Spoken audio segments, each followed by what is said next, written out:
인사합시다. 할렐루야. 이스라엘의 유명한 절기들이 있죠. 순서대로 말씀을 드리면 유월절이 있어요. 그 다음에 맥주절이 있어요. 그 다음에 장막절 있어요. 그리고 이제 요게 이제 3대 절기고, 유월절이 1월 14일에 시작되는 거잖아요. 그 다음에 이제 맥주절, 또 77절 또는 오순절은 유월절 다음 날부터 49일째, 유월절부터 50일째. 그 다음에 이제 7월 15일에 초막절이 있는 거예요. 근데 7월 달에요, 요거 말고 절기가 또 있는데, 하나는 7월 1일에 나팔절, 또 하나는 7월 10일에 대속제일, 이렇게 되어져 있습니다. 오늘 설교 제목을 이렇게 잡았어요.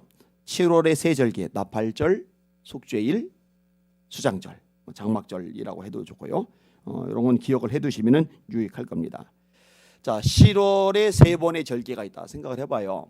이 당시에는 KTX가 없단 말이에요. 비행기가 없단 말이에요. 걸어서 장거리를 이동을 해야 돼요. 그러면 얼마나 걸릴까? 걸어서 다니면은 우리가 한 대전까지 간다고 생각을 해봐요. 아니면 서산까지 간다고 생각을 해봐요. 아니면 77km 정도 떨어진 양평 정도까지 간다고 생각을 해봐요. 뭐 차로 가면은 하루 안 걸려서 가죠. 몇 시간이면 가잖아요. 그런데 이제 걸어서 갈 경우는 완전히 이제 달라져요. 진짜 몇 날 며칠이 걸리는 거예요. 오는 시간이 몇 날 며칠, 가는 시간이 몇 날 며칠.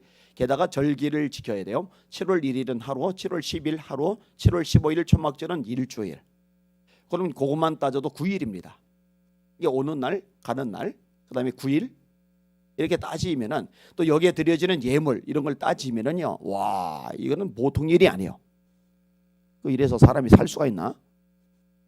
완전히 알거지 되는 거 아닌가? 이런 생각이 들 만큼 이게 과중해 보입니다. 그게 7월 달에 몰려져 있는 거예요. 근데 여러분, 이게 이제 예배인데, 특별히 집중적으로 드리는 예배인데, 이렇게 하면은 손해 보고 이제 먹게 살기 힘들어지고 진짜 쫄딱 망하고 이럴 것 같은데, 그게 아니에요. 이 예배가, 특별히 이 집중적인 예배가 온전히 드려질 때 하나님의 국가적으로 복을 주십니다. 다윗 때 그랬잖아요. 히스기야 때 그랬잖아요. 그러니까 이게 절대로 짐이 아니라 축복이고 사전 특권이라는 걸 우리가 인식할 필요가 있습니다.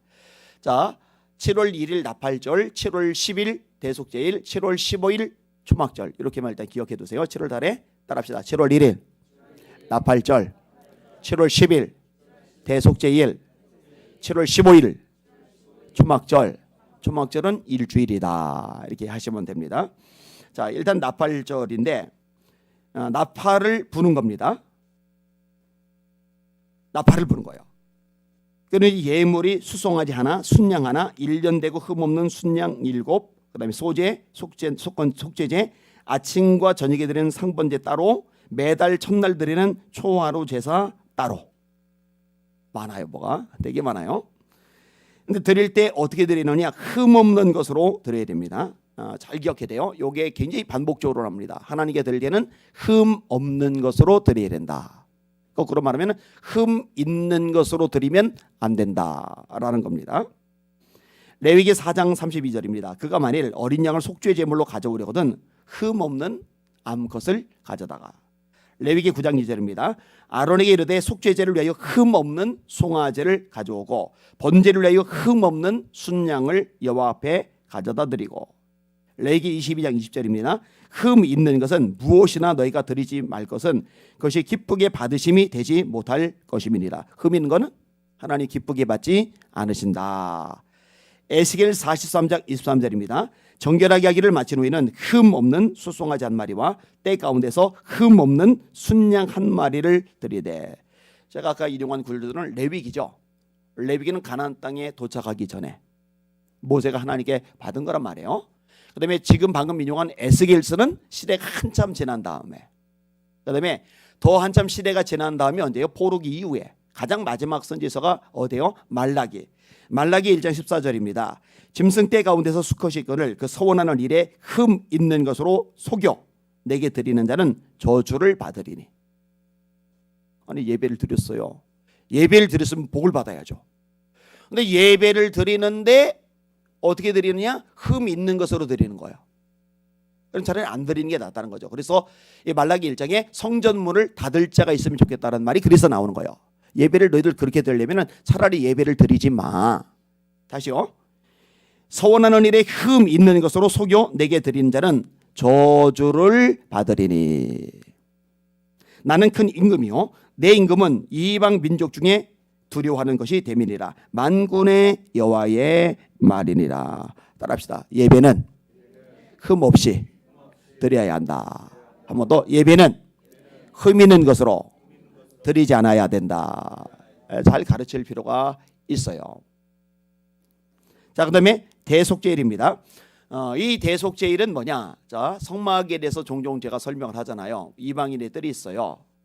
그다음에 번제단이 있어요. 들어가면은 성소가 나옵니다. 그래서 진설병이 있고 등대가 있어요. 그다음에 쭉 안쪽으로 들어가 보면은 휘장이 있어요. 휘장 앞에 분향단이 있어요. 휘장을 지나가면은 지성소이고 이 지성소에는 법궤가 있어요. 이 법궤는 아론의 쌍난 지팡이, 만나 남은 항아리, 그다음에 십계명, 돌판 이 세 가지가 들어 있고 이 법궤 양쪽에는 그룹이 있어요. 그래서 이쪽 날개가 이쪽 법궤 쪽 돋고 저쪽 날개가 이쪽 법궤 쪽 돋고 여기를 이제 은혜의 보좌라고 그래요. 또는 시은좌라고 그래요. 지성소, 하나님이 임재하시는 곳. 얘는 구약에서요. 이 법궤 안에 이 지성소 안에 수시로 들락달락 거렸던 사람은 딱 한 명. 모세. 대제사장도 그렇게 못해요. 일반 제사장들은 못 들어갑니다. 대제사장만이 들어갑니다. 대제사장도 아무 때나 들락달락 거리는 게 아니에요. 대속죄일에 들어가는 거예요. 그래서 온 백성을 위한 속죄 제사를 드리는 날이 이 대속죄일입니다. 굉장히 중요한 날이에요. 이 날은 국민들이 전체가 다 금식을 들어가요. 아주 중요한 날입니다. 7월 10일이죠. 일곱째 달 열흘날에는 너희가 성회로 모일 것이요 너희의 심령을 괴롭게 하며 아무 일도 하지 말지니라. 이 심령을 괴롭게 한다는 표현이 나오는데 이거는 금식하고 주로 많이 연결이 돼요. 그리고 이날은 일하면 안 돼요. 제사장이 들어서 온 백성을 위해서 속죄제를 드리는 아주 중요한 날이기 때문에 그렇습니다. 이날도 또 예물이 많아요. 8절에 보면 너희는 수송아지 한 마리와 순양 한 마리와 1년 된 순양 7마리를 다 흠없는 것으로 여호와께 향기로운 번제를 드릴 것이며 그 소재로는 고운 가루에 기름을 섞어 쓰되 수송아지 한 마리는 10분의 3이요 순양 한 마리는 10분의 2요 어린 양 한 마리는 어린 양 한 마리마다 10분의 1을 드릴 것이며 속죄제와 상번제와 그 소제와 그 전제 외에 순염소 한 마리를 속죄제로 드릴 것이니라. 그 다음에 마지막 남은 게 장막절, 초막절, 수장절 일주일 동안 드리는 거 다 같은 날이에요. 7월 15일부터 일주일간 진행이 되는 겁니다. 12절 일곱째 달 15째 날에는 너희가 성회로 모일 것이요 아무 일도 하지 말 것이며 이는 이제 스스로 괴롭게 하라 이런 표현이 없죠. 여기는 금식 안 해요. 마음껏 음식을 먹어도 되는 거예요. 축제예요. 축제. 이래 동안 여호와 앞에 절개를 지킬 것이라. 일주일 꽤 긴 시간입니다. 일주일 내내 이 절개를 지켜야 돼요. 그리고 모든 남자들은 반드시 예루살렘에 다 모여야 돼요. 오순절에 그다음에 맥주절에 6월절에 이 맥주절에 이 수장절에 이때는 다 모여야 돼요. 안 모이면 안 돼요. 자, 매일같이 이어지는 예물의 종류가 13절부터 언급이 됩니다. 내용이 꽤 긴데 제가 읽을 테니까 눈으로 한번 따라서 읽어보세요. 너희 번제로 여호와께 향기로운 화제를 드리되 읽어보면 숫자가 조금씩 차이가 날 거예요. 수송아지 13마리와 순양 2마리와 1년 된 순양 14마리를 다 흠없는 것으로 드릴 것이며 그 소재로는 고운 가루에 기름을 섞어서 수송아지 13마리는 각기 10분의 1 3이요. 뭐 요거는 비슷하니까 쭉 넘어갈게요. 17절 보세요. 둘째 날에는 수송아지 12마리와 자 보세요. 13절 보세요. 첫째 날은 수송아지 13마리. 둘째 날에는 한 마리 줄어요. 수송아지 12마리. 이거 눈여기 안 보면은요. 이런 차이가 있었나? 몰라요. 지금 제가 지적을 해주니까 이제 하고 보이는 거죠. 그다음에 뒤에 거는 뭐 순양 2마리와 1년 되고 흠없는 순양 14마리. 순양 14마리 13절에 순양 10마리. 순양 14마리는 똑같아요. 수송아지만 계속 달라져요. 자, 그다음에 20절 보세요. 셋째 날에는 수송아지 11마리와 그죠? 달라졌죠? 그래서 순양 2마리와 1년 되고 흠없는 순양 14마리. 순양은 똑같아요. 송아지만 계속 바뀌고 있어요. 23절 넷째 날에는 수송아지 10마리와 줄죠. 그 다음에 26절 다섯째 날에는 수송아지 9마리와 줄었어요. 계속 한 마리씩. 29절 여섯째 날에는 수송아지 8마리야. 그 다음에 32절에 일곱째 날에는 수송아지 7마리와 이렇게 돼요. 그 다음에 35절에 여덟째 날에는 장엄한 대회로 모일 것이요. 또 따로 나를 정해서 장엄한 대회로 모인다. 이게 이때는 수송아지가 확 줄어요. 수송아지 1마리와 자 14마리부터 시작해서 한 마리씩 쭉 줄다가 여덟째는 수송아지 1마리로 확 대폭 줄여가지고 그리고 뭐 순양은 14마리 그대로 이렇게 이런 식의 구조로 되어져 있습니다. 여러분 이 성경 읽다 보면은 특별히 레위기 읽다 보면은 이 5가지 제사가 나오잖아요. 번제, 속죄제, 속건제, 화목제, 소제. 화목제는 낙헌제, 서원제, 감사제. 그다음에 드리는 방식으로 뭐 거제, 요제 이런 다양한 방식이 있는데요. 분향할 향을 만드는 것도 마찬가지고요. 제사를 드리는 예배를 드리는 방법도 마찬가지고요. 이게 굉장히 구체적이에요. 오늘 본문에도요. 내가 오늘은 기분이 좋다고 형편이 넉넉하다고 갑자기 20마리 소를 드리고 오늘은 쪼들린다고 뭐 어렵다고 소를 확 줄여서 2마리 드리고 이게 아니에요. 14마리, 다음날 13마리, 그 다음날 12마리, 11마리, 10마리, 9마리, 8마리 그리고 마지막 날에는 1마리. 여러분 아론의 아들이 4명입니다. 나답과 아비후와 엘르아살과 이다말이에요. 근데 엘르아살과 이다말 얘기는 계속 나오는데 나답과 아비후 얘기는 어느 순간에부터 안 나와요. 왜 안 나오느냐? 죽었어요. 왜 죽었는지 아세요? 하나님이 정하신 방식대로 불을 들이지 않고 자기 멋대로 자기 임의대로 불을 들이다가 이것 때문에 하나님의 심판을 받아 죽어버려요. 향을 만들 때조차도 불을 드릴 때조차도 예배를 드리는 방식조차도 하나님의 말씀에 입각해서 드리는 것이 중요하다는 것을요 이 구약 성경에서 우리에게 잘 가르쳐주고 계시는 거예요. 그럼 신약은 아니냐? 예, 신약은 구약보다는 많이 자유롭기는 해요. 그러나 말씀이란 이 본질적인 측면에서는 차이가 없습니다. 하나님은 영이시니 예비하는 자가 영과 진리로 예배할지니라. 영과 진리로 예배할지니라 할 때 영은 성령이고 진리는 말씀이거든요. 말씀 중심으로 드려지는 예배를 하나님이 받아주십니다. 그래서 제가 종종 열린 예배를 비판적으로 얘기를 끄집어내는 거예요. 유행처럼 번졌던 열린 예배, 사람들의 눈높이에 맞추는 예배, 음악도 현대인들이 좋아하는 음악으로 싹 바꿔버리고 그리고 이 무대도 현대인들이 좋아하는 식으로 세련되게 바꾸고 조명도 그렇게 하고 모든 걸 최첨단으로 현대식으로 센스 있게 그렇게 하고 이렇게 해서 그들에게 이제 맞춰주는 거예요. 맞춰주는 거. 최근에 이제 속상한 일이 하나가 있었는데 뭐냐면은 이제 전도를 해요. 근데 새신자가 왔어요. 오늘 제가 이제 설교를 하는데 추수감사절을 앞두고 하나님께 드릴 때는 힘을 다해서 드려야 된다. 네, 그런 걸 했어요. 그러면서 이제 한 사람에 대한 이야기를 끄집어냈습니다. 그 사람이 어떤 사람이냐면요, 돈을 잘 써요. 여행하는 데다. 근데 1년 내내 이 모든 걸 먹여주고 입혀주고 공급해준 하나님 앞에 총 결산해서 절기로 드리는 게 추수감사절 있잖아요. 이 추수감사절 헌금은 2만 원. 이거는 잘못된 거잖아요. 이런 거는 제가 이제 가르쳐줘요. 그리고 이제 그런 걸 얘기를 끄집어냈는데 새신자가 왔을 때 돈 얘기 그렇게 했다고 그것 때문에 이제 힘들어하는 예를 들어 단적으로 그런 예예요. 그래서 이제 제가 그런 부분 얘기를 했잖아요. 저는 목사입니다. 목사. 그리고 때는 절기입니다. 그리고 절기 때 성경은 명확하게 말합니다. 힘을 다해서 빈손으로 오지 말라고. 성경의 원리대로 말씀의 원리대로 가르치는 것은 제 몫입니다. 그날 새신자가 왔기 때문에 공교롭게 이게 부담이 될 수는 있겠지만 성경대로 가르치는 것 자체를 가지고 걸고 넘어지는 것은 안 되는 거예요.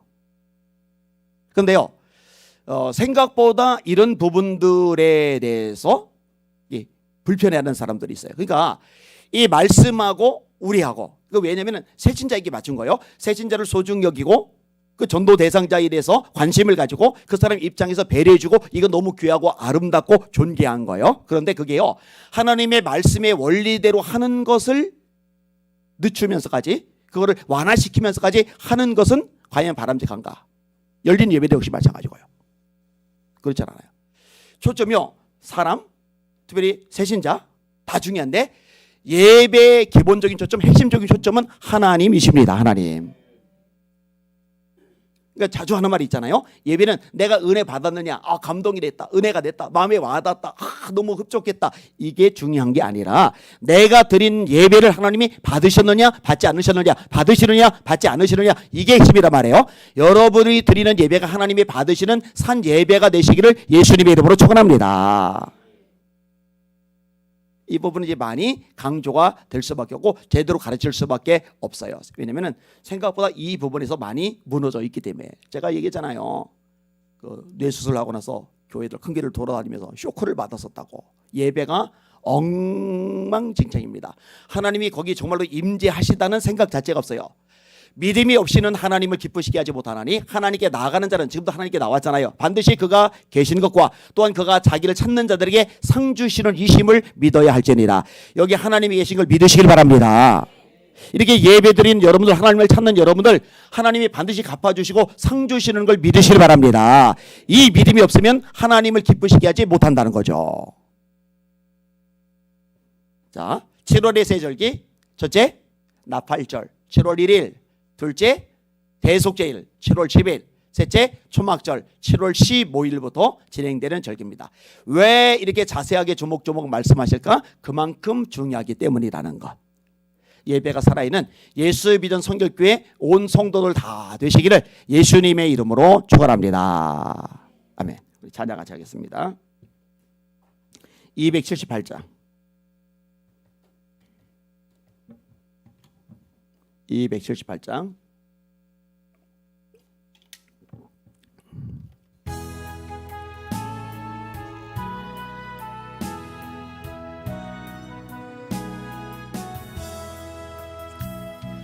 여러 해 동안 주 떠나 세상 연락을 즐기고 저 흉악한 죄에 빠져서 주 은혜를 잊었네. 오 사랑의 예수님, 내 맘을 건넵니다. 곧 들어와 나와 함께하며 내 생명이 되소서. 죄악에 죽을 인생을 심히 불쌍히 여기사 저 하늘의 영광 버리고 이 세상에 오셨네. 오 사랑의 예수님, 내 맘을 건넵니다. 곧 들어와 나와 함께하며 내 생명이 되소서. 공포를 입은 구주는 가시면류관 쓰시고 저 십자가 높이 달리사 그 아픔을 참았네. 오 사랑의 예수님, 내 맘을 건넵니다. 곧 들어와 나와 동하며 내 생명이 되소서. 미련한 우리 인생은 주의 공로를 모르고 그 쓸쓸한 사막 가운데 늘 헤매고 다녔네. 오 사랑의 예수님, 내 마음을 건넵니다. 곧 들어와 나와 함께하며 내 생명이 되소서. 아멘. 목사로서 타협하면 안 되는 거, 양보하면 안 되는 거, 말씀과 다른 부분들이죠. 그 추석이나 설날에 예배를 다 드리는 것도 마찬가지입니다. 그죠? 그 추설이라고 예배라고 그 올 수 있는 사람들만 예배를 드리면 되니까. 그죠? 코로나19랍시고 그냥 소나기 피해가자. 이래서 이제 쉬고 멈추고, 이거는 이제 성경적이 아니라 판단이 되기 때문에 성경적이 아니라 판단되면은 안 해요. 죽어도 안 해요. 말씀이다 그러면은 죽어도 하는 거고. 그건 그게 옳다고 생각을 합니다. 자, 손 들고 합심해서 한번 기도하는데, 하나님 아버지, 우리들이 드리는 예배가 영과 진리를 드리는 예배가 되게 하여 주시옵소서. 하나님께서 함께 하심을 믿는 믿음의 예배가 되게 하시고, 하나님 앞에 드리는 예배를 통해서 하나님이 복 주신다는 거, 상 주신다는 거, 이걸 믿는 믿음을 가지고 드리는 예배가 되게 하여 주시옵소서. 우리 아이들, 초등부, 중고등부, 또 청년들까지 우리 다음 세대들도 이 예배의 복을 누리는 교회 되게 하여 주시옵소서. 주여 한번 부르고 앞심하여 기도합시다. 주여, 하나님 아버지 감사합니다. 찬양과 존귀와 영광과 경배 받으시길 원합니다. 하나님 아버지, 하나님 아버지, 하나님 다니엘처럼 때로 고지식하게 보일 만큼 하나님의 말씀에 집중할 수 있기를 원합니다. 하나님 잠깐 쉬고 부귀영화를 누리느니 차라리 기도하다가 죽겠다는 각오를 가지고 하나님 앞에 기도하고 감사했던 다니엘처럼 하나님 아버지 예배 목숨을 거는 하나님의 사람들이 가득한 예수믿는 성결교회 되게 하여 주시기를 원합니다. 하나님 교회학교 우리 유초등부 아이들도 마찬가지입니다. 우리 중고등부 아이들도 마찬가지입니다. 하나님 우리 부모들이 우리 어린 아이들에게 이 예배의 중요성을 깊이 심어주게 하여 주시기를 원합니다. 하나님 너무 고지식한 것 아니냐고 그렇게 세상에서는 말을 합니다. 너무 올가맨 것 아니냐고 그렇게 또 생각하는 사람들도 없지 않아 많이 있습니다. 자유롭게 하나님, 그래서 영적 훈련이 되지 않습니다. 육체의 연습은 약간의 유익이 있으나 경건의 연습은 범사에 유익하니 금생과 내생에 약속이 있다고 경건에 이르기를 연습하라고 우리에게 성경은 말씀해 주십니다. 훈련해야 됩니다. 철저히 훈련해서 몸에 배고 익숙해져서 내 습관이 되고 내 인격이 되도록 만들어줘야 됩니다. 주님 이것이 원활하게 가동하는 예수 믿는 성결교회 되게 하여 주시옵소서. 우리 아이들 꼬맹이 때부터 하나님 예배가 얼마나 하나님 앞에 중요한 것인지 깊이 심어주는 살아있는 교회가 되게 하여 주시기 원합니다. 예배는 우리에게 짐이 아닙니다. 부담이 아닙니다. 축복의 통로입니다. 기적의 통로입니다. 승리의 통로입니다. 하나님 7월달에 7월 1일 7월 10일 7월 15일 조막절은 일주일 내내 오는 시간 가는 시간 수많은 예물들 이러면 어떻게 살 것이냐고 말하겠지만 아닙니다. 그 예배가 하나님께 상달되어질 때 하나님은 진짜 많은 것으로 갚아주시고 축복해 주십니다. 높여주시고 세워주시고 역사하시고 기적을 행하여 주십니다. 하나님 이 하나님의 역사와 기적을 체험하고 아버지 맛보게 하여 주시기 바랍니다. 어릴 때부터 이것을 맛보고 삶으로 경험하여서 스스로 예배 목숨을 거는 자녀들을 키워나갈 수 있도록 은혜 베풀어 주시기 바랍니다. 우리가 어릴 때 심어주지 못했다면 이제라도 회개하게 하시고 또 기도하게 하시고 하나님 아버지 눈물로 하나님 앞에 씨름하며 간구할 때에 하나님 역사를 발견할 수 있도록 도와주시고 은혜 베풀어 주시옵소서. 하나님 도와주옵소서. 은혜 베푸시고 새롭게 하여 주시길 원하나이다.